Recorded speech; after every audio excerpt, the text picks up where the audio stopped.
Welcome to Do More, Be Better, a Joy Found Media podcast, where we explore the intersections of business, technology, and personal growth and how they shape our lives, families, and careers.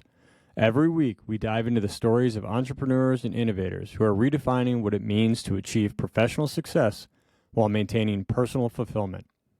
Let's get into it.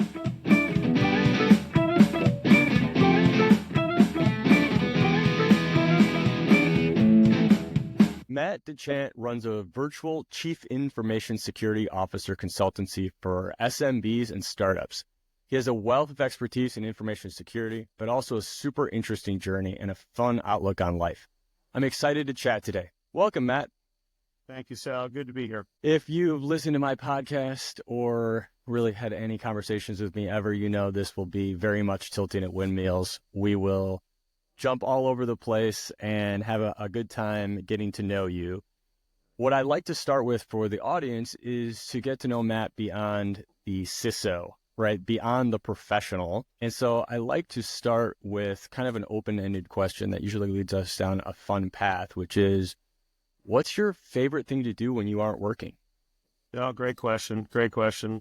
So a lot of what I do professionally, or maybe what I would say differently, is the skill sets that I bring to being a really good CISO and a really great consultant to our clients kind of comes from a number of things that I'm interested in as an individual or passionate about. So just sort of rattling them off here. I cook almost every day, and I find the sort of process of preparing to cook, what would be commonly called mise en place, putting everything in its right place, is very much a skill that's really important to being organized to run an information security program or to design or build one. So that's an important thing, and I certainly leverage a lot of my cooking passion in my professional life.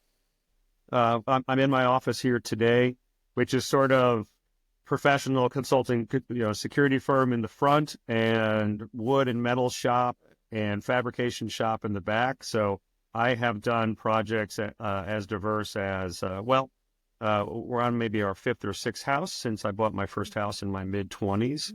I've renovated each one of my homes. I have designed their layout and renovation and everything like that. That sort of speaks a bit professionally to being able to architect something that's really, really complicated. And so there's a direct tie in there as well. I build furniture. And so for many years, I practiced the martial art of Aikido, a Japanese martial art. I have a wonderful relationship with my sensei now over 35 years. He has a Buddhist monastery in northern Wisconsin, and there's something called a Butsudan, which is basically the altar at the front of a Zen monastery temple, and I built that for him. I've built dining room tables. I've built built-in furniture. Our most recent, our pandemic project, as it were, was to renovate a 1977 Airstream, and so basically gutted out of its fake dark wood and orange shag carpet from the 70s, which was almost cool enough to save, but fortunately not.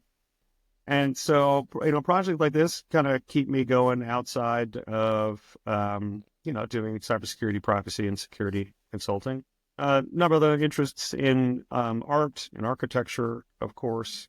My wife, among other things, is an art historian, and so we do have a pretty deep appreciation for arts and the humanities. And so we support that where we can. We're regularly involved with Columbia University downtown Chicago. I'm also involved and try to spend a lot of time supporting children and education generally. So I'm an advisory member of DeVry University for their cybersecurity program, as well as Illinois Institute of Technology. So generally, I would say a lot of my personal passion projects, I try to directly extend that sort of passion and learning into what can seem like a fairly dry subject.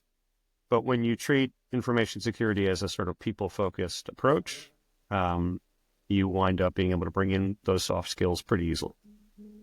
So how's that for? There is so much to unpack there. I don't think we have enough time today. It's funny. Let's start with cooking. How did you get into cooking?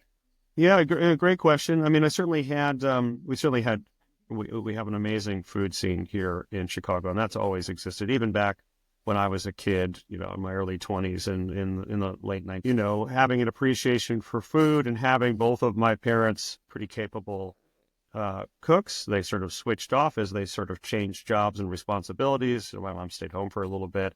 Then she went back to her teaching career. My father owned a metal casting foundry. He was a small business owner and then became a real estate investor. And so as sort of their parental responsibilities changed, it was primarily my mom's cooking, which was, a little bit of Italian, a little bit of French, I would say, lots of meals. I had two brothers and my dad worked with his hands all day. So everybody was hungry when they came home. So it was not uncommon, to have two chickens, and going to the grocery store was two shopping carts, right? So she had her own recipes from her family. Her father was French Canadian. And so we had all these different influences. And then my dad really got into baking and making meals that were, at the time we had bought a rundown piece of property in West Bucktown, and we were renovating it. It was the original building of the Johnson Wax factory. And so running through this building in the middle of a block near Western and North Avenue was a rail system for bringing in the wax, and there was a horse and buggy carriage in the back. And all these artifacts were in this building. We converted it into apartments. But it was typically my brothers and I and my dad working on this property. And so, we'd have to prepare our own meals. And so it was always sort of a meal and banquet, as it were. So, soups and stews and pot roasts and all sorts of other things like that, baking and whatnot. And then I got to college and I was bored, right? As we all are here. And I enjoyed eating well. And so I started to hone my skills at becoming, really good. I'm a fan of many, many different cuisines. We obviously have folks like Rick Bayless here, which were a heavy influence for me. I enjoyed reading cookbooks start to finish, especially Anthony Bourdain's cookbooks are not only really, really practical at doing complicated French things, like, if you're doing a hollandaise sauce or something like that, any of sort of the French sauces where they might break and whatnot. I mean, you've got to really pay attention. But he kind of breaks it down, as we've discussed off this podcast here. I mean, the whole book is filled with swear words and very rough language, which is fantastic because, it sort of sets the stage for what it actually takes to, and I'll tie this back to the business again. It's one thing to try a recipe once and to sort of say, well, that was pretty good. But to do it over and over again at a high level of execution is really the challenging thing. To have a repeatable process and have it turn out great every time while allowing for creativity to sort of pop in is always very interesting. And I guess I would end and answer the question is, as I got mid-20s, early 30s, I had lots of friends that were from Europe, many from Ireland and England. And curry was certainly a staple, comfort food for them. They were living here in the United States and sort of missed sort of that, East London, vindaloo and korma and whatnot. I got way, way into Indian food. And actually there's an interesting, overlap as you map spice trades throughout the world.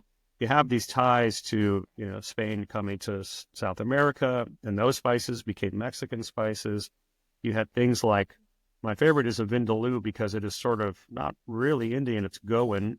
And it as you can imagine, you were on ships and you had pickled meat in vinegar because you had to eat on these long voyages to distribute spices. And so you got this ship with this pickled, side of lamb, and you've got all these spices in the hold, and they're like, I can imagine some cook on a ship at some point was like, let's put these together and make a vindaloo. And, it is one of those sort of comfort, staple, spicy dishes that we find today that has this amazing backstory to, how it occurred. We also had books as I was growing up. Putting Food By, I think is the name of it here, which is all about preservation and whatnot. So my father's side of the family is primarily German, a little bit of French as well.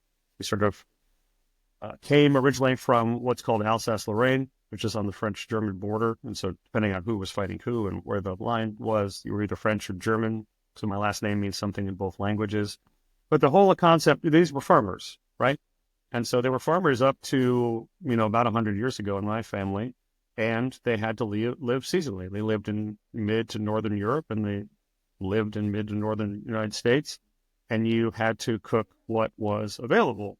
And so, these are things like, salting or pickling meat, lots of root vegetables, the things that we might in some way associate with pure Chicago cuisine are things that are grown in the Midwest, and they become a cultural artifact to what we eat today. So I guess I would end with, there's been various points in my life where I put in sort of the 10,000 hours.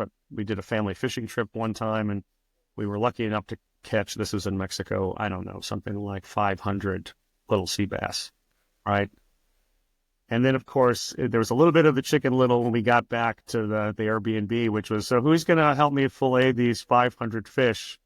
And nobody raised their hand. So very much like Julia Childs, I had an enormous pile of fish and a cutting board and a fillet knife, and I got exceptionally good at filleting fish because, you put your Malcolm Gladwell 10,000 hours in. So it's a bit of combination of, having support when I was younger, enjoying doing it, having children of my own, I've never served my kids a fish stick or a chicken nugget in their lives.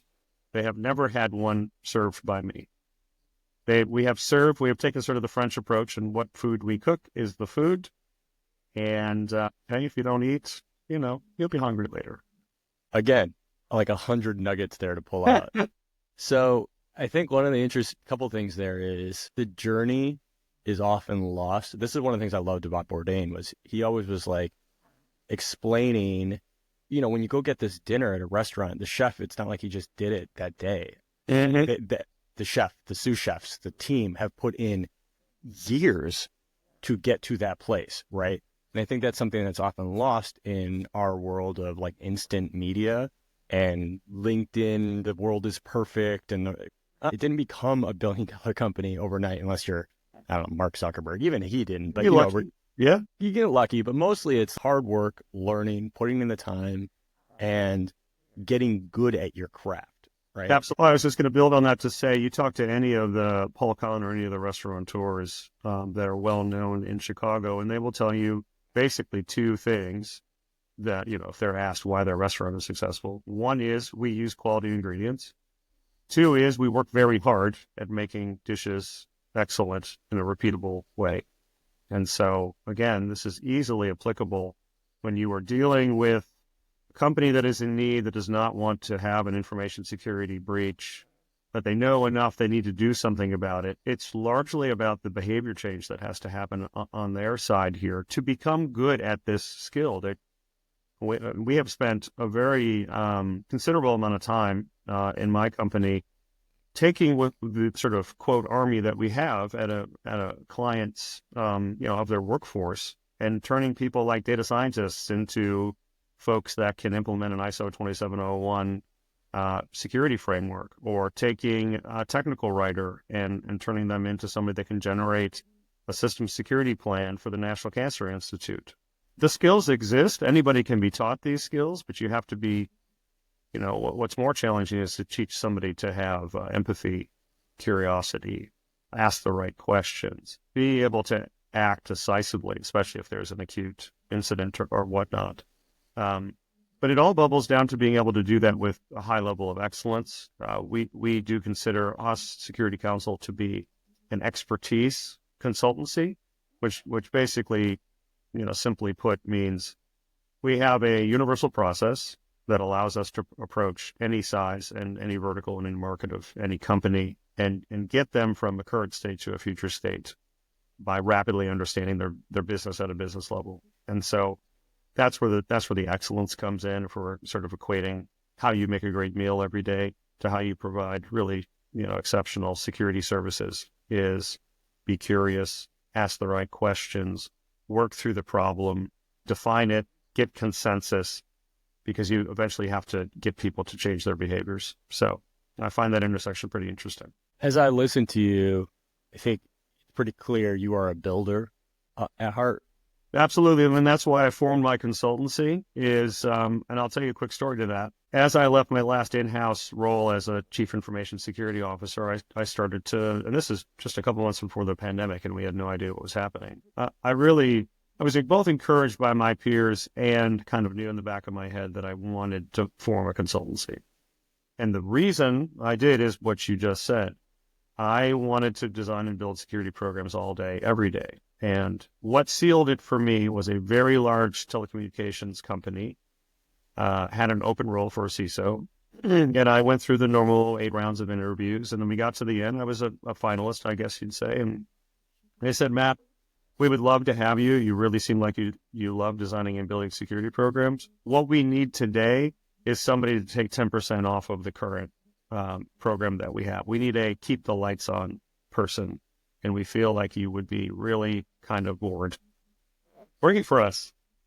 You're great, but you're the wrong fit for what we need as a business. And I sort of took that to heart and said, well, this is making sense to me now.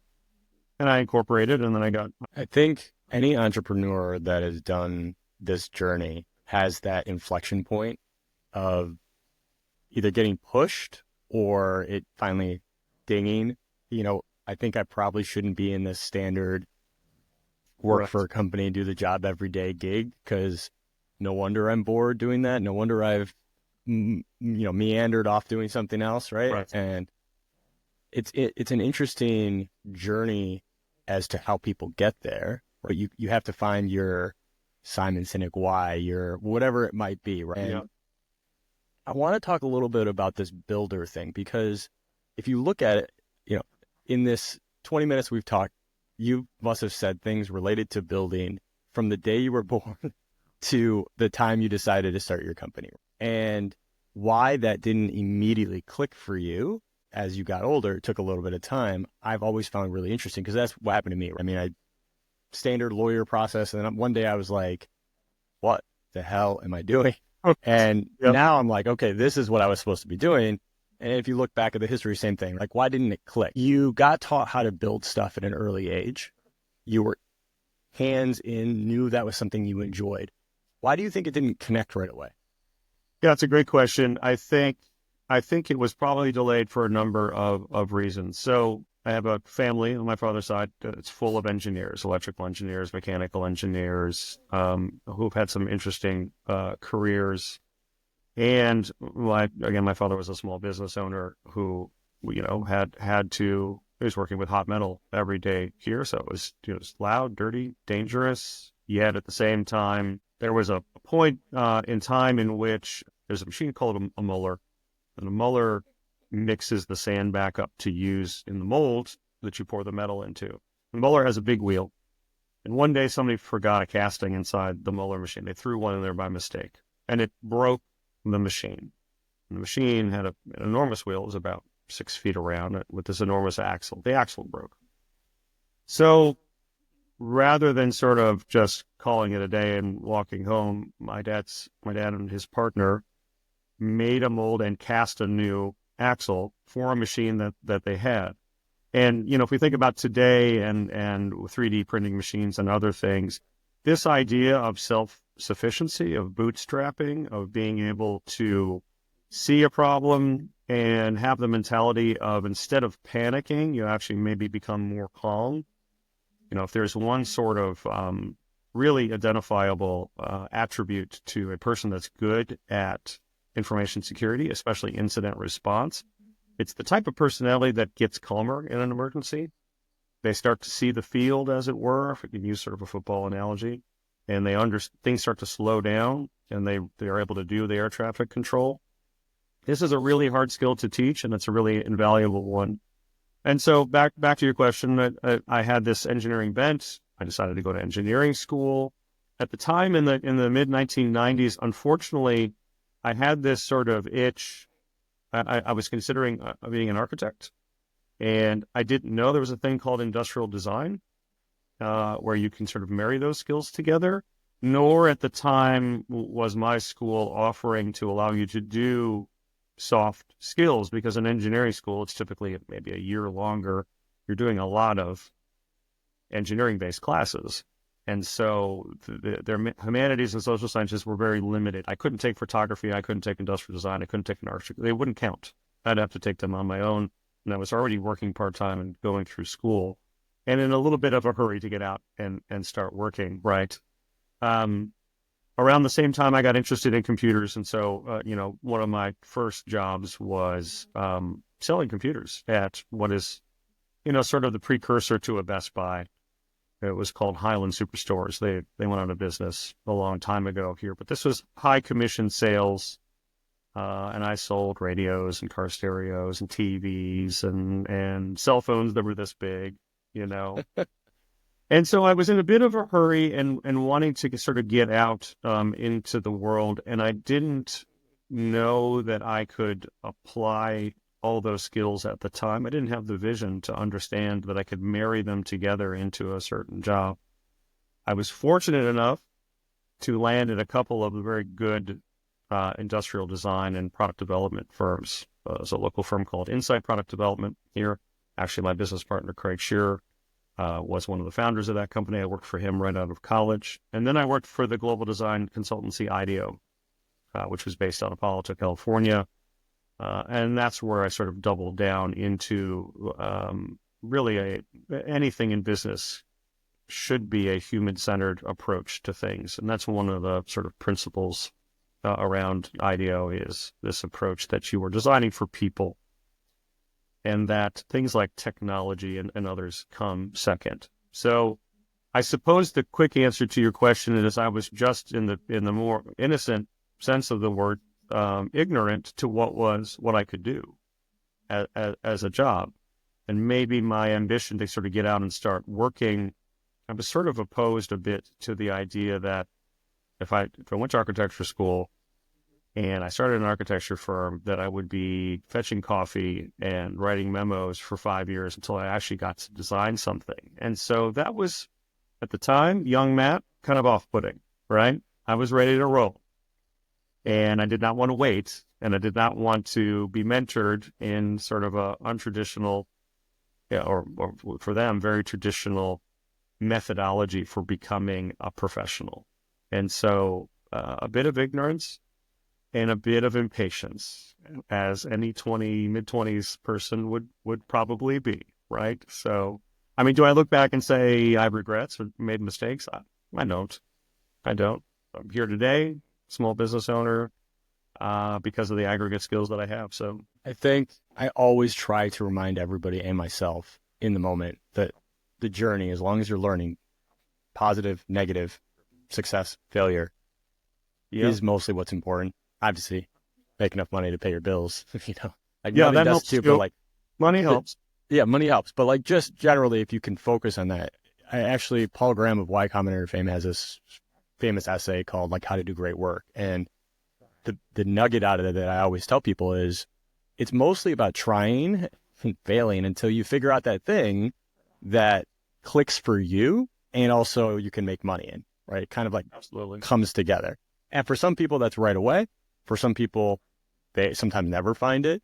But younger me, younger you, and just as you get into the workforce, I feel like right now there's a lost piece of that willingness to iterate and learn for some reason. And I haven't figured it out.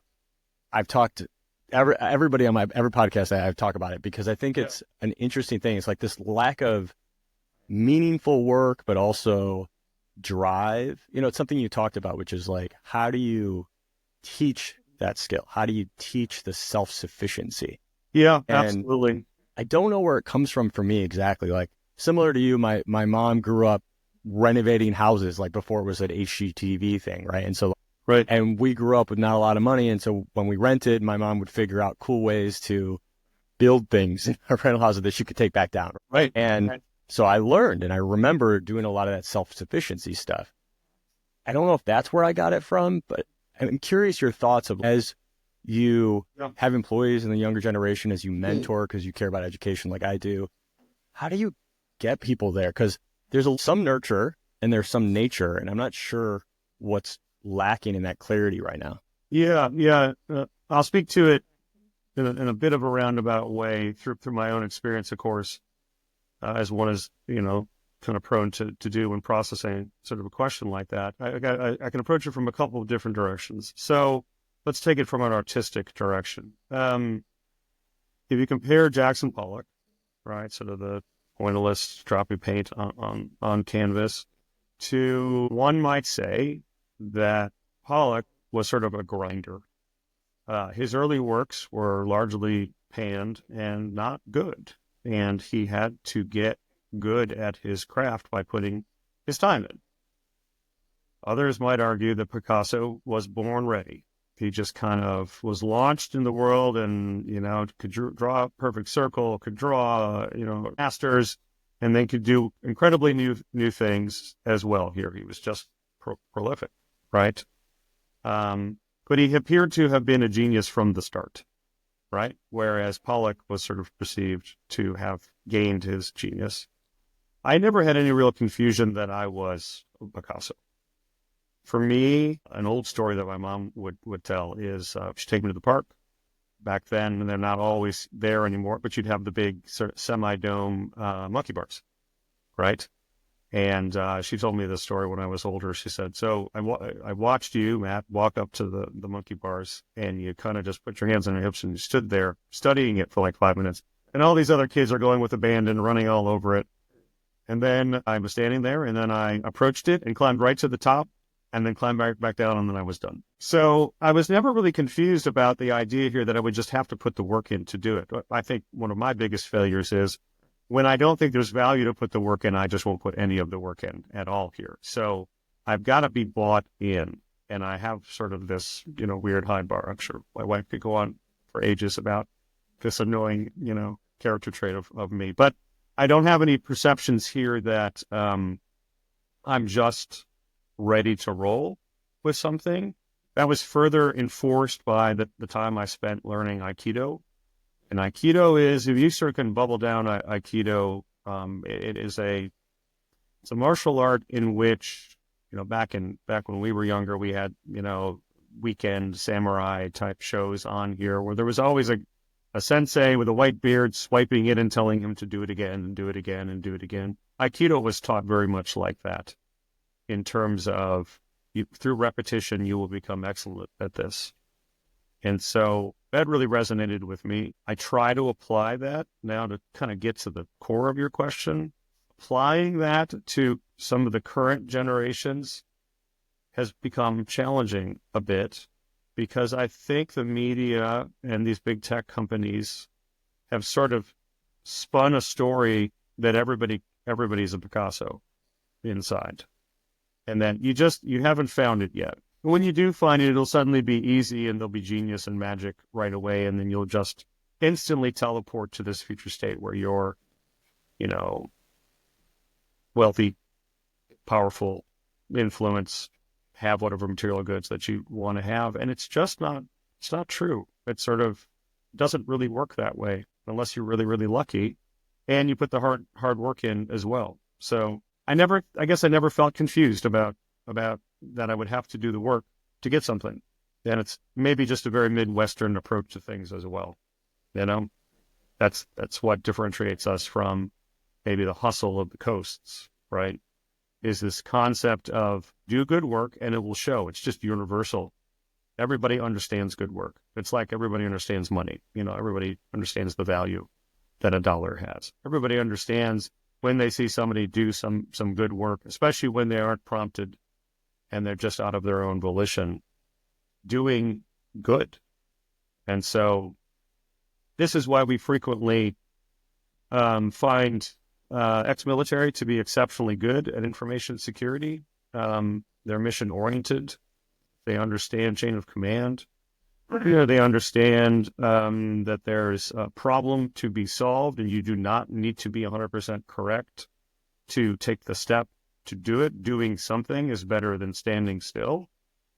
And so we make it an effort, anybody that applies to any job or any client that we hire their security team for, if a person who is applying as ex-military, we always interview them. It's just a requirement that I have of my firm. And so we have deep respect for the military, and we think they're exceptionally good at information security. One thing that I heard out of that I have consistently connected back to myself and as I raise my daughter is that the struggle is actually important. That whether you are poor or wildly wealthy, whether you have helicopter parents or very hands-off parents, whether you got the job right out of school and just went your way up the career path, or you had to apply for 1,000 jobs, whatever it might be, if you don't have any struggle in there, you seem to be missing something, that thing, because you've never realized once it's hard how to actually like figure it out, right? Sure. Absolutely. And why that connects back to kind of like meaningful work or this self-starterness, I'm not exactly sure, but I've concluded in my own head that that is part of it, right? And I will say that that probably means I'm overly harsh on my daughter sometimes because like in my head, I'm like, no, let her, she has to figure it out. And I'm curious, you have kids, you got raised a certain way. Some people like boomerang away from the way their parents, some do the exact same thing.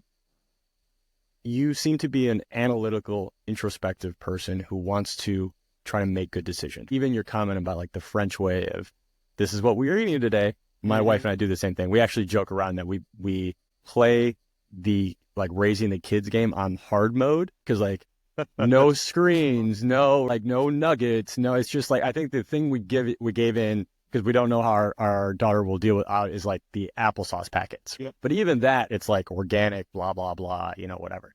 I'm just curious, as you've raised kids, how have you incorporated some of your learnings into helping them get to where I know you want them to go and where they want to go? Yeah, absolutely. Great question. We were touring schools with my youngest son about 6 months ago. He's now a freshman in high school.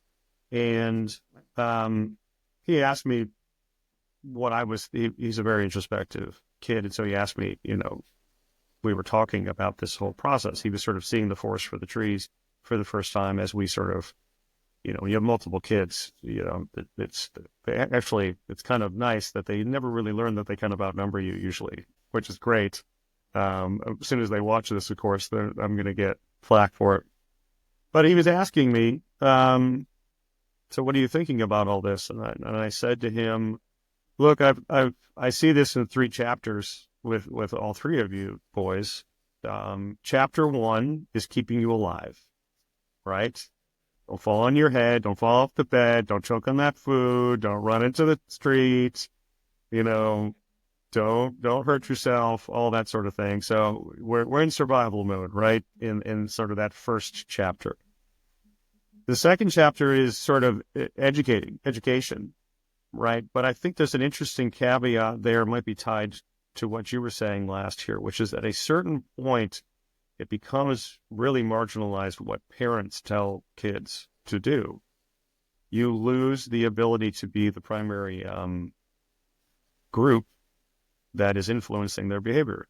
Some of the biggest influence comes from their peers and from the folks that they're slowly realizing, the adults, in their group and that are in their lives are people as well, right? They're teachers and whatnot.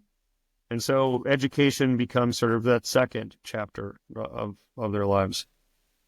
That's important to sort of, for me, to pass along as a parent. The third is making them really, really great global citizens. We are incredibly fortunate to make a good living, live in a great city, have resources and whatnot, live in the United States of America. I don't take it, unseriously, if that's a word, or as sort of a guarantee. The world is a big and dangerous and beautiful place all at the same time here. So it's important that they get out there and they not only experience the world, but they also represent our way of life at the same time here. So good global citizen would be sort of the third thing. So, I suppose I would say I have 2 kids in chapter 2, one in they're all in chapter 2 right now. My oldest is 19, youngest is 14. So they're sort of solidly in that middle part here, getting a solid education. And then we, want them to explore the world and do a good job being good global citizens. It's interesting you say that. The way my wife and I have sort of tried to map out how we're going to parent is in phases. Same thing. Like phase 1 is safety, like keep them alive. Yeah. Phase 2 we call guidance. Let them make decisions, but this might be a good decision. This might not, unless it falls back on, no, you can't do that because you're going to jump off the building. Yeah. Number one. So you kind of default back, and we don't. And then the third piece is a running thread, which is, it's been made famous by movies, but this idea of manners maketh the man. And being polite isn't just a default nice way of living. Being kind isn't something you're supposed to do. It's the actual essence of humanity. It's how you interact with the world. But I like the way you said it, global citizen, because we've found that it's really important to diversify our experiences so we have a better understanding of the world, and we want to do the same thing for our daughter. And so, again, same as you, privileged to live here, privileged to have, worked hard, but have enough money to make choices and see the world. And people ask us all the time, like, my God, you're taking your daughter to Europe on an 8-hour flight. Are you insane? And you're like, Right. They're like, she won't even remember. She just wants to go to a playground. I'm like, no, she remembers. We went to Spain last year and she won't stop talking about Spain. Right. And like different cultures and interactions and like that thread. Right. And so for us, I've also viewed that existence as kind of the way I also have tried to connect in building teams and being a mentor to others, which is like, give them the safety to grow and be better and find themselves, guidance when they want it. And then just reminders that like you can be an expert in all kinds of things, but if you're an asshole, doesn't work for me. Sorry. Yeah. Start again. And I'm curious, as you've raised your kids and as you've, gone up through organizations, how do you connect that thought process and how you lead teams, how you build your company? Yeah. I would say that you definitely have to have a bunch of tools in the toolbox. I forget what you said earlier here, but it brought one of my favorite quotes to mind here, which is that everybody has a plan until they're punched in the face, which is attributed to Mike Tyson. Yeah.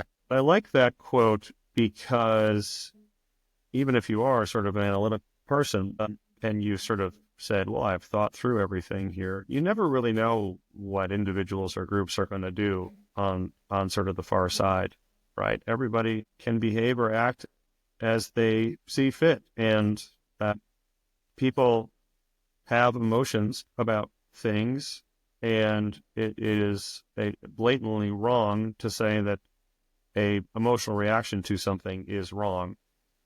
And so you have to be prepared for an unexpected answer from people, and you have to be flexible in how you're going to then approach it. And certainly as we consult with our clients here, we wind up getting exposed to their executive teams or various folks that are in the weeds doing work, and they are, rightfully so, many set in their ways are very opinionated about what they're doing and why they're doing it. They're living that company's culture all day, every day. And who's this guy to come in and tell us that we should do something different? So you have to be very flexible.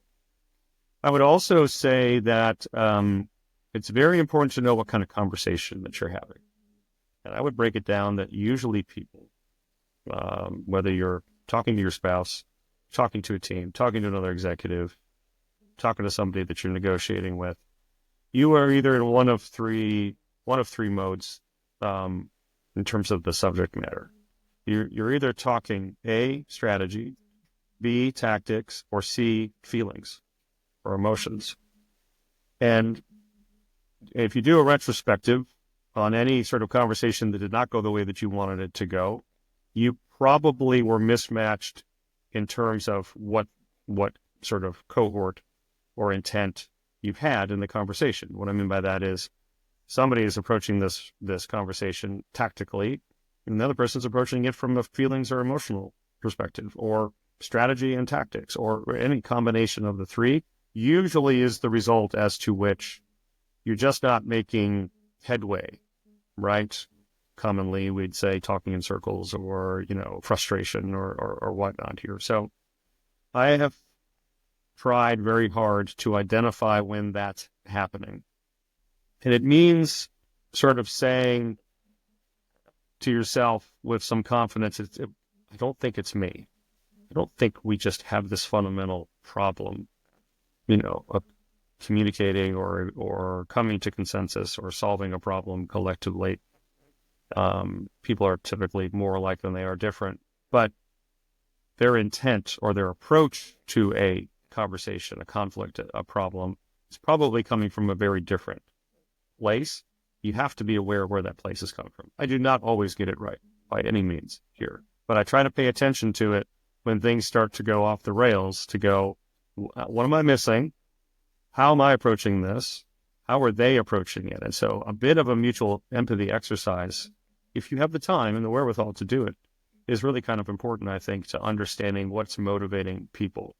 I think it can go a long way here to what is generally a stereotype about some of the younger folks in workforce. They feels like they have demands that are unreasonable to, people that might be in their 30s, 40s, or 50s. And they have a different way of working in some cases, which is okay. But I don't think that they should also have expectations here that they're going to be necessarily financially rewarded for deciding to work a 4-day work week, or that they demand that they continue to work from home, or whatever it is. They just may not be in the right job. And so to have an expectation that the entire firm is going to bend to your will, and that, I have a personal disagreement with this, our company's clientele, and I won't work for, let's say, marginally disagreeable client, maybe our customers have, like they work for, client of theirs is McDonald's. Well, I won't work for any fast food. I refuse to eat fast food, and I won't support that. You're telling your boss that you won't work, on one of these accounts for your client because you have strong beliefs on that. To me, just means you may want to rethink your approach to, where you're working. Maybe nonprofits are where you fit the best here. But we do have a capitalist society. It is the best form of democracy that exists. It is far from perfect. Some people get left behind here, but we're primarily, in my mind here, looking to be capitalistic and make, a fair wage in exchange for being able to do fun stuff when you're not working. That's sort of the goal here. But that's our sort of zeitgeist approach to things. So, waxing a little philosophical here, but there's a Pete Buttigieg put to somebody recently in an interview here, and I kind of like this quote, and not to wade too much into politics, but he said something to the effect of, well, it's a really big ask from the government here. You really might have to lower your expectations. I would phrase it a little differently and say that many things are more negotiable than you think they are. You cannot take a hard stance all the time with teams, groups, leaders, whatnot, and just say this is the way it needs to go. In my earlier years, I would take more of that approach, that more militaristic Aikido, like do it again, it's not good enough. You see it in a couple hours. It doesn't always work. I have tried, to approach that by asking folks, okay, I'm fully willing to sort of break you down and build you back up here, in a way in which I know you can be successful, but you have to be willing to do that. And sometimes people are like, that's a hard no for me. I'm not changing. Okay, well, I can sort of peg where you might limit your ability to grow in this role here. We commonly see it in analysts and engineers that want to be security managers. But do you really want to lead people, or do you want to legitimately and needfully nerd out on this subject matter? Well, I think I could make some more money being a manager. But do you want to be a manager? Do you want to lead people? It's a different skill, right? And so I think it's trying to be, maybe in a nutshell, some self-reflection about, especially for these younger folks, what industry are they working in? Do they enjoy the work? Are their expectations, right set? Do they really think they're going to go from analyst to CISO in 2 years at a company? I mean, we have a need. right? We have millions of unfilled roles in this profession here. It requires development time. You've got to put your time in. But again, that's why we at Security Counsel, we think education is super important here, and we support it fully. There's a bunch of pieces there that I want to unpack a little bit. One is this idea of humility with confidence, which is like, as founders or as entrepreneurs, you oftentimes have to have a little bit of like unnecessary confidence in whatever the heck you're trying to do, because everybody's basically telling you you're an idiot. But if you don't flip that with a little bit of humility to be adaptable to change, you're going to get yourself in trouble. Even the most like stubborn entrepreneurs that were deep tech, whatever it might be, right? There's another piece to it. And so I'm curious where you find your humility to have that confidence to lead, but to also learn. Is that part of growth mindset? Is it something else? I think it starts with curiosity, right? So you have to be interested in the subject matter and in people, right? If you're running a small business, you have to care about them, care about what you're trying to accomplish, which is essentially we are eliciting organizational behavior change through information security lens, as it were, here. So they did not know, and now they know. And that's a bit of what we get now from our current state of artificial intelligence. Is AI is exceptionally good at getting you some information you just didn't know about, and now you're being presented with it. Where AI sort of lacks today is being able to deliver an answer that is both novel or new, but also commercially viable. AI will do one or the other really, really well, but not both. And so maybe that's also an interesting thing for having both confidence and the ability to be agile, is you have to have the right tool set around it. And so AI plays a part. It's an emerging part and quickly growing part. You got to work with good people. Ideally, you pick very good clients to work for as well.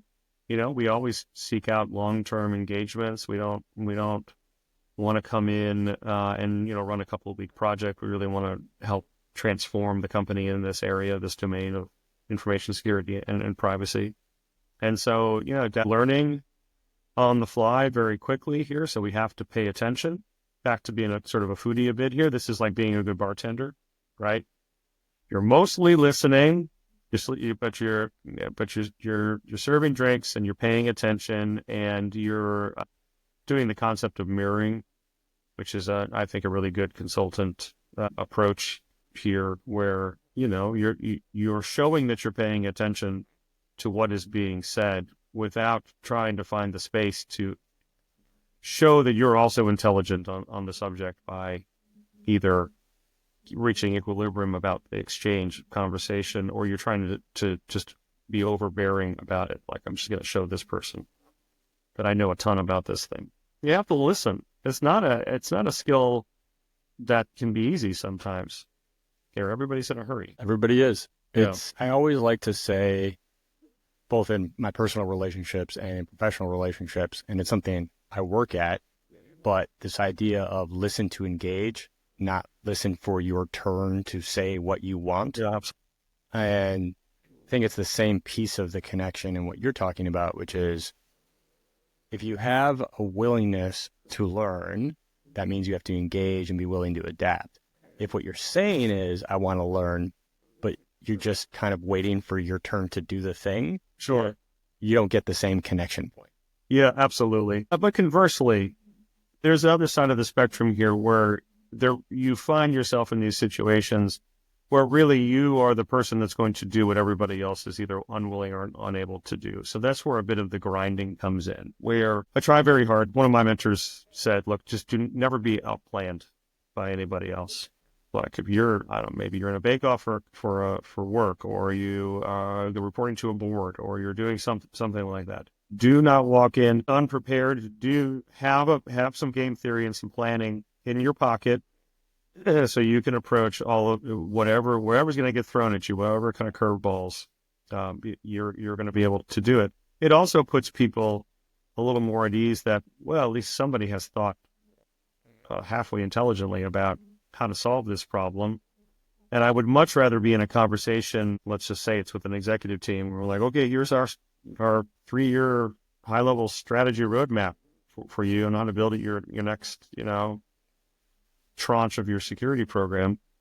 I'd rather them be picking apart my plan left and right, calling my baby ugly, rather than relying on them to start. Back to sort of archetypes of people, is people typically fall into two buckets in terms of when you're creating something new. There are the people that can generate in the beginning, and then there are people that can build on that and make something really great. Very hard to find somebody that's good at both simultaneously. I suppose I might put myself on a bit of the building when it's not my thing I'm doing. I enjoy collaborating and building on other people's ideas here. When we build a security program, we typically are the tip of the spear, as it were, to get them going. And the only way that we're going to build consensus is to let them just slice and dice what we're proposing here. So we have to be very comfortable with, you're going to get shot down. Back to the analysts and engineers wanting to be managers, this is typically a skill we have the hardest time getting them to overcome, because their mentality is typically, I told the CEO one time that we needed to buy this multi-factor authentication package. Doesn't, she get it? I'm not even sure she heard you the first time. You're going to have to say it again and say it again and say it one more time and sell it and get some champions, get some groundswell, get some consensus, get it picked apart, be patient, wait, fight for budget. These are all these soft skills that are required here to build out a program. When we typically walk in and they're like, we don't have any money. Well, we can come back 6 months later after you're breached. I'm sure you'll have lots of money then. But do you want us to do it then? It seems silly, at the least. We'd rather be proactive rather than reactive. We can move at our own pace. We can define our own budget. But, you have a slice of you have a pie, and you've got to dedicate it to various things. You've got to give us a little slice here. And so we're typically pretty good at identifying that through risk management techniques and others about what is the proper amount to invest. And it's usually not zero. It would be zero if the company was at, quote, zero, right? So if you're taking risks as a company and you're successful, that means you must be engaging in healthy risk practices. You also have to cut off the top end of that risk and understand when something might occur that can temporarily or permanently damage your company or you as an individual. Let's talk about investment in security, since you touched on that topic. Sure. If you're a startup, small business, where do you begin? Like, what is the starting point? Because again, you get inundated on every platform with SOC 2 this, ISO right. that, right. Google wants you to do this, Microsoft, AWS, all the things. And again, if you're small or starting, no money, very little resources. Yeah. And it oftentimes becomes the redheaded stepchild, almost like I'll deal with it later. Yep. Yeah. So where do you begin?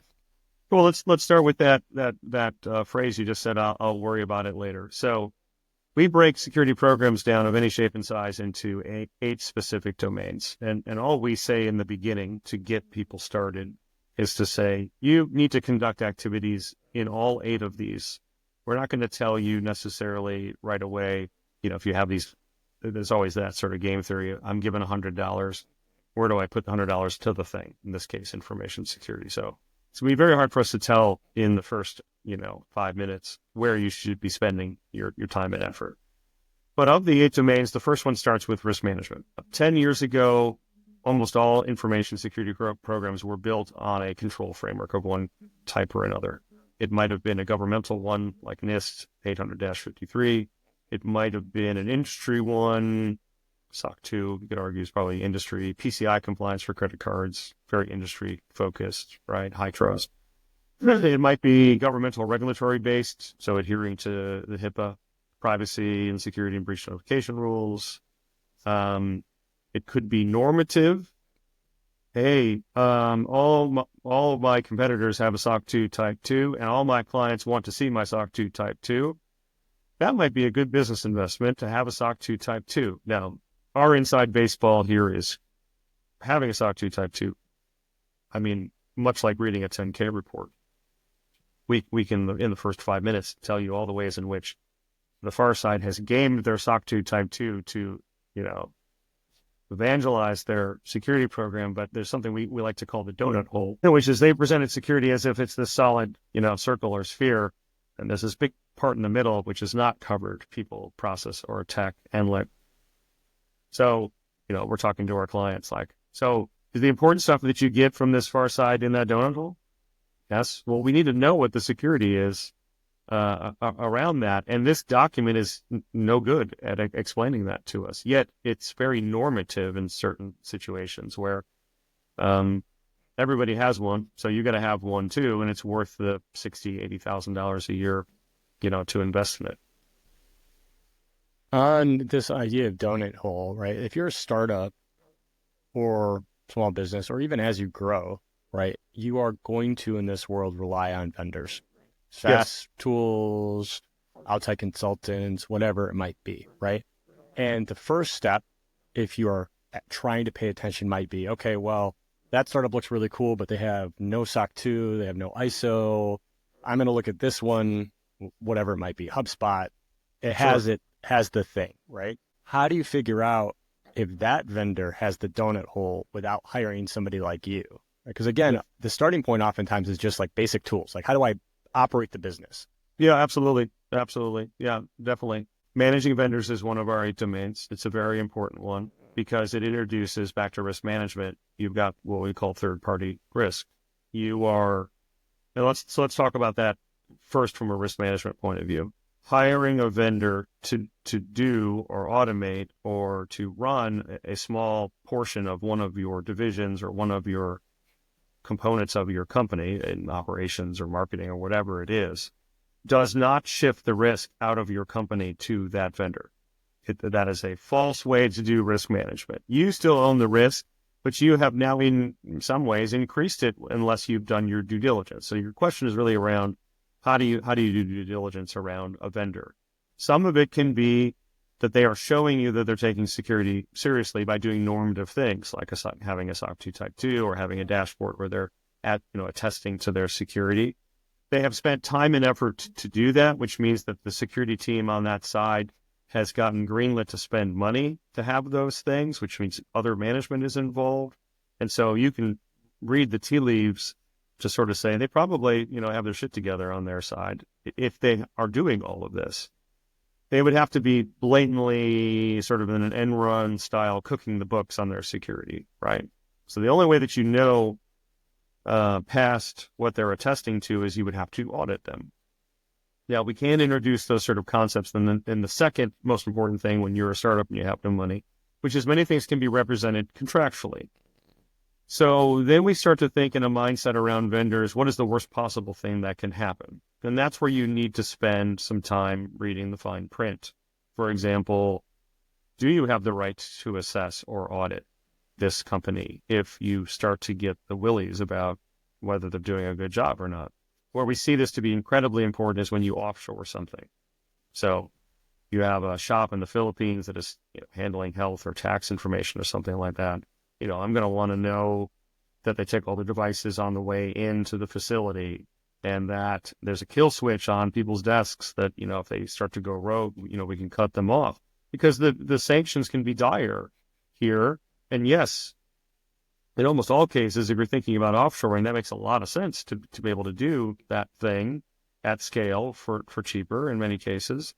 But your risk hasn't left your organization by moving this part of the workforce 8,000 miles away from you. You have to be ready to fly there and take care of business if necessary or have somebody on the ground. So you could do that due diligence and it can be codified in a contract, right? And, roads in that contract leading to that this is a breach of the contract if you don't do it. Many firms now will embed basic security items or things they deem important into contracts directly. You must show evidence of running a vendor management practice, as it were.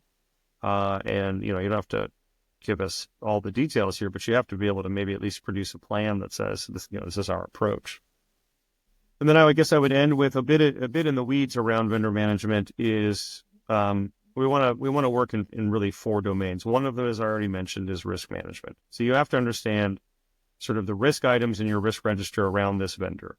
What is the worst thing that can happen? So if we have Salesforce and Filipino offshore workforce working on a CRM, Salesforce or something, and exposure of that client list that's in the CRM would be detrimental, multiple millions of dollars in damages, reputationally or otherwise, to the company. Well, then, you need to see what your investment, what the correct investment is for, if I've modeled the risk and I might lose $5 million, well, I know I need to spend not 0 and not 5 million to make sure that sort of combo, offshore and Salesforce, is secure. That Salesforce is hardened. All of these documents are readily available here. They will tell you in a white paper how to harden their application. But again, it's a trap to assume I bought Salesforce. Well, it must be secure, right? Out of the box. Same thing with cloud services, AWS, Azure, Google Cloud here. Many of our clients will come in with an initial, stance of, well, we built a bunch of stuff in AWS, so it must be secure. Well, the Amazon facilities and their data centers and their servers that run the abstracted things that you have built upon are secure. But anything that you build and configure is not. It's on you to do. So risk management, you have to know the data that you're storing in your vendor. It's really critical to understand what's its classification, what's its criticality. So a simple classification scheme would be public, private, secret, right? So public, on the website. Private, business correspondence. Secret, the formula for Coke, or whatever it is in your business that, if it gets out, you have lost all your market differentiation. It's just thrown out the window because it's become public. It's whatever keeps somebody up at night at the company. If I lost it, if I didn't have it, maybe it's people. Many times it is their people. And that's the institutional knowledge that they have. So you have to protect your data. So risk management, data. You've got to secure the infrastructure that is running the thing, right? You have to test properly. You have to figure out some way to test, whether maybe it's a backup and restore. Maybe it is a walkthrough of, if we have an incident around that Salesforce offshore company, what would we do? How would we act? Well, training, practicing, right? And then I would say overarching, finally, is you have to have a business owner own a vendor. So it is another common trap to assume that IT or information security owns technical products and services. This is a big trap that we try to get people out of if they're in it. This is the equivalent of saying, most of us have a car. It's like saying the car mechanic owns your car and you're just borrowing it from the car mechanic. You own the car, you paid for it, you enjoy it, you drive it 99.9% of the time. When you have a problem with it, you take it to the shop. This is the same concept for products and services. IT does not own Salesforce. The sales team owns Salesforce, right? HubSpot. IT does not own HubSpot. The developers own HubSpot, right? Pick any typical group in a company. That's where your owners need to be. And now conversely, where we see the most danger in vendor management, or really anything in information security, is when things are orphaned, meaning that they are ownerless from a business perspective. That means no one is really paying any attention to a product and services. Another trap that we frequently see is a company that decides that they are very good at building stuff versus buying stuff. Well, we've got very talented people that can design in whatever way. We typically see this in software development, but a startup as well might play a factor. We don't have any money, but I've got really talented people. Let's build something. We've got a need, and we think we can make money, so let's build it. Then you get down a couple of years into the future here, and that person has moved on to different parts of the organization, or they left, and you have an orphaned product, and no one is updating it, and it is critical path for what you guys do for a living. And if it broke, it would be catastrophic, but no one will take the first step to ownership there. And then by default, they're like, well, it's technically oriented, so it's got to be the CTO, I guess, or the CISO. It's flat dangerous, frankly.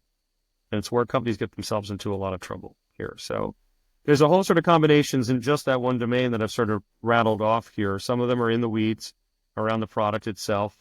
Much of it's around ownership. A lot of it's around risk management. A lot of it is around reading contracts and reading cybersecurity insurance policies, like just stuff that you learned, third, fourth grade.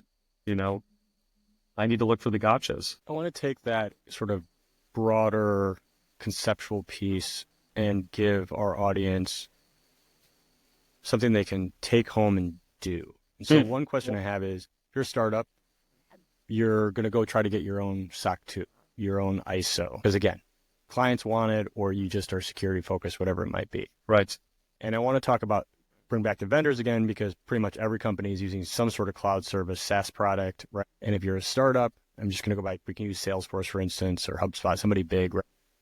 I'm not going to get a right to audit them. Like, they're not going to let me come into the, right. Hey, I'd like to come into the Salesforce team and look at your code. They're going to be like, fuck off. Like, it's just not going to happen. Yeah. Tactically, can my company still get a SOC 2 or an ISO if I haven't been able to audit all our vendor SaaS cloud tools? Is that a risk on an audit side? How does that work? From the perspective of auditing, it depends on whether you're internally auditing or you're being externally audited, and whether the external auditor is a client or a regulatory body. I would introduce early maybe to my answer here that, again, everything is negotiable. So yes, we have seen many SOC 2 Types 2s that are obviously gamed to be way over their skis and almost misrepresenting what the original intent was to get the SOC 2 and how it's actually applicable to the folks that might want to consume it or know about it, right? So the connective tissue there is blown. All you're saying is, I went through something hard and I have something with a stamp on the top right corner here, but it has no relevance to better security in this case for me as somebody that is just sort of bound to this company contractually. And so it doesn't necessarily, it's security through compliance rather than being secure and solving for compliance as a secondary step here. There's another common trap that we see. Small startup, big clientele, maybe it's big pharma, maybe it's big law firm, maybe it's big healthcare system, maybe it's an old company, big, well-established. They all have in their minds how they think the rest of the world should work. They call everybody a supplier, and you must adhere to our rules and answer our 400 questions, or, you're not going to get the job and you're going to take all this insurance out, et cetera, et cetera, et cetera. Where we find that we're really valuable is being a bit of a Rosetta Stone to translate how this small, scrappy 60-person firm is able to be compatible with how they talk about security by translating it to the size and scope of the company, and how, if they remain very demanding and rigid about their approach to security, it's going to put it out of reach for this company to take that sort of risk. Many of our clients have been in a situation where they would be underwater if they did everything that the big customer asked them to do. One example is a recent client about a year ago met with their chief risk officer, and she said, and I was representing the client as their CISO, which is really kind of a cool thing that we get to do from our consultancy. When you hire us, we are your chief information security officer and security team. And we are very good at sometimes being the only people in the room talking to their customers here. So we're a fractional, executive, as it were. But in this particular situation, she said, I need you guys to take out $30 million in cybersecurity insurance. And I said, do you have any idea what that would cost this 60-person firm? I said, it would be about $300,000 a year. You can get it fairly cheaply at 10 million or 5 million. You go to 20, it becomes really unaffordable. 30 is just unheard of. And I said, this entire deal is worth $250,000. So, we're doing third grade math here. I'm just subtracting. How do you think that we're going to approach this? Could we solve this in a different way? And I went on to explain for 5 minutes how, look, we'd be happy to sort of have an open book approach and have your CISO and your security team come and interview and come on site. come to I'll meet you at the client, or we can do a 4-day virtual call, whatever you want to do. It's like, that's fantastic. Thank you for offering that. I need $30 million in cybersecurity. I had to go back to the CEO and say, this may not be the customer for you unless you can back channel with the CEO or the board or somebody else to override this chief risk officer. She seems to be putting herself in a position here where she's either been told or firmly believes that this is what she needs to get out of all vendors in order to de-risk it from her side. And she's not negotiating. And everything in business is negotiable here. It's just a question of how much, sometimes pain and suffering or lost profits or customer satisfaction, positive or negative, that you want to have. And we find that we are constantly negotiating business things on behalf of our clients that have nothing to do with buying a security dashboard or widget. This is where the really interesting thing, if we sort of kind of bubble it up a bit, of why I really love this profession is all parts of my brain are firing in any one moment, especially when we're bouncing between multiple clients. This one's got Chubb won't negotiate on their cybersecurity insurance policy. This one over here had a near miss on a breach. This one over here can't get their developers to take any SDLC security training. These over here, they have an engineering group that just won't cooperate with IT, and this is just, they won't work together to implement something. And so there's a gap. This client over here has decided that patching their security appliance is dangerous, and so they haven't patched it. Like these sorts of backwards mentality with no one really kind of telling them what good looks like is where they start to get into trouble. And that's where it's really, in an abstract way, enjoyable to work with all sorts of different people, technical, non-technical, middle management, C-suites, boards, their customers as well, their vendors, their suppliers, their workforce, temporary or permanent. We're really in it. Somebody said to me once, Matt, you might be the person that is, sort of evangelizing for us on behalf of our customers, the most of even our full-time people. Like, that's true. I have no other perverse incentive, right, other than to do really well for them on their behalf. I think one key thing that you've said over and over today that connects back to that is people over technology. Mm-hmm. Is whether it's through education, whether through its good culture, whether it's through expertise, getting the right people in the right place to make sure that the right tools, policies, etc., are being followed and used. Yes. Is really the underlying critical part of any good security program. Did I get that right? Absolutely right. Absolutely right. That coupled with risk management. But back to the people for a second. I typically tell a story from my IDEO days that I think resonates a lot with clientele. So IDEO did a project for the Red Cross. The Red Cross, their problem statement was that people were not donating blood enough, that blood donations were going down and down and down. So there's a really cool tool that you can employ in a design consultancy, which is called ethnographic research. And we do a lot of ethnographic research as well, and we've really adopted this practice. All that means is that you go to where the problem is and where the people are that are suffering the problem. So if you're making a new insulin injectable pen, you go and interview diabetics in their house and watch them inject themselves with the insulin pen. Where do they store it? How do they get it? How do they remind themselves about it? And then you start to follow the story like any good reporter would, as you are seeing and observing these folks in their environment using, the customer of ours and doing things. And so, we find ourselves doing that. We have some pretty strong positioning when we do sort of an initial phase of work with the client. We're doing an assessment. One of the things is we do not interview groups. We interview individuals. And it's not to trip anybody up, but we want to have on our side, be fully paying attention to that person. And we do not want company cultures and politics and hierarchy to play a part in how that particular person that we're trying to get an answer from is answering the question. And so we want to talk to them in an individual way. Where that's sort of important for information security as well is we just want to make sure that we are addressing people individually and ensuring that they're getting the importance of it. So back to the Red Cross story. They were finding that the amount of blood that was being donated was dropping. if you plotted on the graph, is going down or down. So we performed some ethnographic research, and we basically determined through these interviews that they were paying attention to the blood and not to the patient. Everything they did was blood-centric versus how did the person get to the place in which they're donating their blood? How are they feeling? Did we ask them? Did we make them fill out a form online and then fill out another form when they got there and it's the same form? And so these little touch points start to build in someone's mind about the experience. It's definitely not about the blood, as you would imagine we're getting to here, but it is also about everything that is happening before and after the act of, drawing their blood, hopefully to save someone else's life here. So there's all sorts of things. How are they feeling after?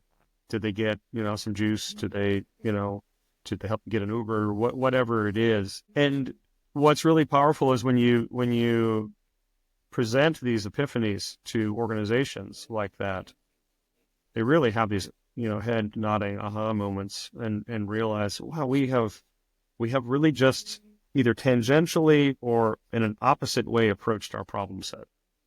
And another mentor of mine has always described what's really powerful about being a security officer is that you, number one, get and have to get exposure to every other part of the business.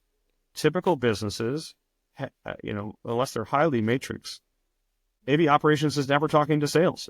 There are possibilities in which two groups that work at the same company are just not having a conversation, right? The security officer and team need to talk to everybody. We need to understand the business holistically. And sometimes the way it's described is we're coming in at like a 30-degree angle from everybody else's approach to what's happening, because we are seeing the big picture in terms of a holistic set of security, right? You couldn't say that we did a good job on security if we only secured the people and the technology and we forgot physical buildings, as an example. And so specifically where we see this is small business, 5 offices throughout the United States, headquartered in Chicago, all sorts of cameras and door locks and fob systems, high security at a HQ in Chicago. And then the 4 satellite offices have nothing. But the same people doing the same work, some of it serious and secure, are distributed across these 5 offices equally. So, we'll interview a bunch of folks and then we'll put up in a, good-looking report to say, you have almost zero risk when we talk about Chicago, but these other locations, you have this enormous risk. And all you have to do over the next couple of years is try to equalize your approach here to security. It doesn't have to be perfect, doesn't have to be the same, it can be customized. There's a lot of times a global versus local approach here. You try to have a higher percentage than 50% about let's try to do everything the same, as much as possible. But there needs to be some customization. And so there is always horse trading and negotiation around consistency or an approach. You have to be flexible. What you don't want people to do is reject it because of that, because you didn't meet them where they are. So that ethnographic research techniques get you there. Refocusing the problem to really speak to what's important is important in its own right. It's always a good reminder that when you forget about the people, you get yourself in trouble. You usually do. Yeah. This is Funny where how that works. it's sort of over-promising and under-delivering here, that somehow there's just going to be complete autonomy in any one thing here, and you'll just reliably get an awesome answer that powers your company and makes it unique. Well, I mean, guess what? Everybody equally has access to these tools at this point here. We've just zero-sum gamed in many cases where we're at. Anybody can look up information in a new and interesting way here if you ask the right question. Now, certainly there's people that are becoming rapidly experts in how to approach this technology and get good stuff out of it here. But again, just because it gave you an answer doesn't mean you can do anything with it. I mean, humans have to probably build something, probably launch something, probably convince somebody. AI does not do those things. Yet, Matt. Yet. Well, let me know. I'm not close to retirement, but it'll get here, sooner than later, and that will be our next generation's problem. Just like it was when and go back to anything, the Industrial Revolution, the advent of the internet, these were state changes that we had to work through, and we need to decide, back to my framework here, strategically, how do we feel about it? Tactically, what are we doing with it? And emotionally, are we okay with an AI system watching our elderly parents as opposed to us checking in? Do we feel okay with that or not? And the answer might be different depending on who you talk to here, but you've got to decide whether you're okay with that. I think if I've learned anything in my 43 years of life is that the gray is something a lot of people want to avoid. And it takes sort of introspective, but also confident people who are willing to step out and say, hey, over here, pay attention. Just get off your Instagram for 5 minutes. Just can you pay attention? Absolutely. And with AI or with really anything that's like this kind of huge change that is like an enormous change management process. And we both know change management is impossible half the time. So, I have just tried to take the tact of be cognizant of what I know, voice my opinion, and hope that kind of changes as many minds as I can as I go along the way. But I always like to hear others talk about it in that context, because I think it's a giant gray that we don't exactly know, and it's a hard problem to solve. But if smart people are thinking about it, that always gives me peace of mind, I guess. So as we close out today, I always like to ask, I have this concept of 4 a.m. ideas, because for a while, my 4-year-old 2 years ago was waking up at 4 a.m. every day, like clockwork, right? And hey, Papa. And it was like that moment where it was too late to like go back to sleep, sort of. And like I just was like up, but it turned out to be like an amazing time period. There was no emails, there was no text messages, there was no TV, there's no anything. It was just quiet. And so I always like to ask, how do you find quiet time to think and be creative amongst all the noise? Yeah. So I work out in the morning. I do CrossFit now. I don't do a keto anymore, but I do CrossFit, and I find I have a little bit of a drive to get to the box that I go to. And so that's, I do it in the mornings on purpose because I'm the most creative in the mornings, and it sort of sets my day, as it were. And so I will try to, approach a meditative state on the way there. I make a point. I don't have any coffee. I do not look at my phone before I go. Sometimes I don't even bring it with me. And I take that hour to start. I don't think about what I'm going to do for the day, but I start to clear the desk, sort of the mental desk.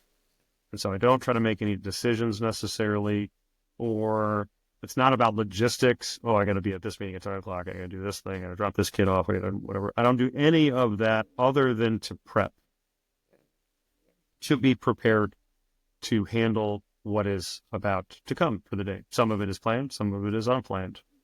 Much of it is unplanned, usually, as we're designing and building things. And any design process is messy. It doesn't always go the way you want it to go here. So I use that time to prepare. I have in the past done Zen meditation and that sort of thing. All these things are very meditative. Aikido was very balanced, we think of a 2x2 of external and internal and dynamic and rigid.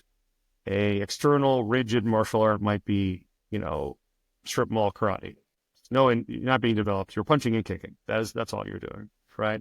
Internal and dynamic might be Tai Chi. So you're internally focused, but it's all just very flowing and movement. Aikido is very centered in that 2x2 matrix here. It can be punching, there can be kicking, there can be circular movements, there can be joint locks, there can be all sorts of things. It's also very meditative. You have to be prepared. It's very much a samurai sort of attitude, right? And what I really liked about it overall was that it's in the center of that 2x2. It's a very balanced approach here. You do not know what's coming. And so there's sort of a proverb, sort of loosely translated, that if somebody's attacking you from the rear, you turn around. Seems to make sense, right?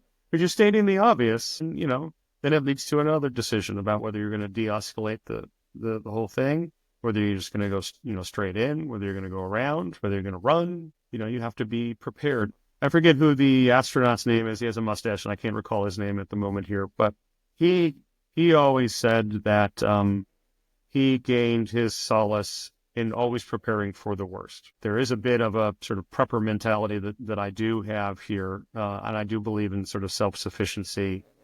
And I'll share with you offline here. There's a sort of a list of 25 skills that are really great here. Everything from, being able to use a ham radio to, catch a fish to, any of the other skills that you need to survive. And I really, truly appreciate the idea that if you prepare for the worst, you are likely to mitigate many things that might lead to that worst case scenario if they're under your control. If they are not, hopefully you'll be able to handle to the best of your ability. And so we try to live in sort of the peacetime as much as possible, but, shit hits the fan. Hopefully we're ready, we're prepared. And so that's very applicable to the concept of incident response for a security issue. They happen quickly, acutely. Sometimes they're over before you can even get a hold of anybody else in management. And you are left to figure out how to solve what is essentially a firefighting exercise. On top of also communicating to everybody else that's important in that organization what's going on. And so there's a real sort of structure and methodology to doing this successfully that I've learned over the years. And again, it's a huge component of building a security program is somebody has to be sort of the firefighter if the bad thing were to happen. And sometimes you just achieve your readiness through practicing and training for, made up scenarios. On that note, is there something you want the audience to take away today? A little nugget after listening? I would say for anybody that is trying to be a security professional, whether you maybe you had a blue collar job and you're trying to break into information security, maybe you decided when you were 6 years old that you wanted to be a penetration tester. Don't lose sight of the soft skills. You have to have other personas in your sort of back pocket or playbook. You cannot be a successful security professional if you do not know how to write an email or a report. You will not be successful if you do not understand the concepts of being a good detective and being able to do things like forensics. You won't be a good security professional if you do not communicate effectively with others or work on a team effectively, able to evangelize what you know in your mind is right and accept the answer from the business that maybe they decided they had more important things to spend their portion of their $100 on, and you live to fight another day. None of these are about how to implement Okta multi-factor, identity management platform. As a completely different skill. So you pay attention to the soft skills. You'll be more successful over time. People will like you better. You'll be more affable, interesting to work with. And, for those of us, and I don't claim to be super successful at this, but from time to time, I think I do an okay job here. When you can blur the lines between work and live in a way in which you are holding and, partially compartmentalizing, but able to hold that, you can maybe work more hours and be more effective and have more impact here without, ignoring other people in your life and trying to, maintain that live work idea. I think it is stereotyping millennials and whatnot here. It's that over index here that the life part is important. Yeah, of course the life part is important here. But, again, did you come out Picasso? And you made your money? These are things you don't need to worry about here. So if you haven't, it might be a sign that you need to double down and get some shit done. Do some good work. Then do it again tomorrow and the next day. I mean, look, I'm sure there's a magic path. But, you go searching for that the whole time and you're just ignoring the good work and putting your 10,000 hours in. I mean, you'd be in much better position if you just, put your head down. Get to work. I love that. That's a great place to close. Where can people find you and your company? Yep. So we're at securitycounsel.com, COUNSEL, sort of like general counsel, legal counsel. We're here in Deerfield, Illinois, just outside of Chicago. My email address is matt.dechant@securitycounsel.com. You can find me on LinkedIn as well. Great. Matt, fascinating conversation. I can't wait till the next one. Thanks so much for coming on today. Thanks for having me, Sal. It was great. Good fun.